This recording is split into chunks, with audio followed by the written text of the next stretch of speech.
Today's objective will be to be able to simplify cube roots and solve cubic equations.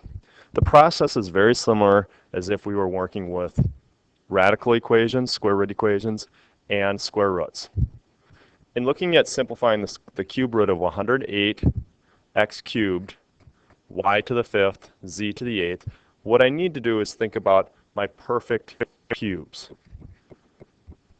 And my perfect cubes are the numbers 1, 8, 27, 64, and so on.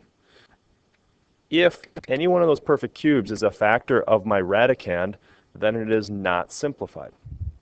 Now, to go through this process, we can do it very similar to what we did before. 108. 108 can be thought of as 2 times 54. And I can continue to break this down. 2 times 54 is 9 times 6. And I can write that as 2 times 3, that's 6, times 9, 3 times 3 times 3. X cubed, I can think of as x cubed. Y to the fifth, I can think of as y to the third times y to the second. And z to the eighth, I can think of as z to the second, actually z to the sixth times z to the second. So all I have done is broken this radicand into smaller factors.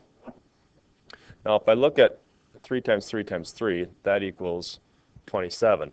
The cubed root of 27 equals 3. X cubed, what can I multiply by itself 3 times to get x cubed? Well, that's x. Y cubed, what do I multiply by itself 3 times to get y? Y. And z to the sixth, I can take z squared and multiply that by itself 3 times to get z to the sixth. What's left is 2 times 2, which is 4. I've used each of these, y squared. I've used z to the sixth, z to the second. And that is the simplified form of what we started off with. Multiplying is the same process. There's two steps, two ways you can go about this. One, you can simplify and then multiply and simplify. Or you can just go ahead and multiply and simplify. It doesn't really matter which way you choose to do it. You should end up with the same answer. So what I'm actually going to do first is multiply. 2 times 6 times 3, 12 times 3 is 36. A times a to the fifth times a to the seventh is a to the 13th. And now we can break this apart. 36 is the same as 3 times 12. 12 is the same as 3 times 4, which is 2 times 2.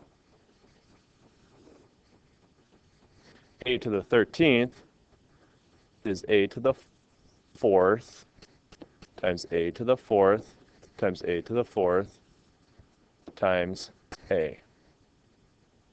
And now if I look for perfect cubes, there's no perfect cubes in my numbers, so that stays inside, which will be 36.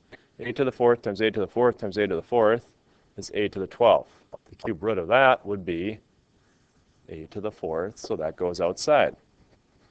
And what's left is a, which is your final answer. Solving equations, very similar to our radical equations. Isolate the variable. To isolate the variable here, we subtract 6. We get x cubed equals 40. To undo cubing, we cube root. And so we get x equals the cube root of 40. And the last step, simplify. x equals, well, 40 is the same as 8 times 5. Well, the cubed root of 8 is 2. What's left is the cubed root of 5, which is your final answer.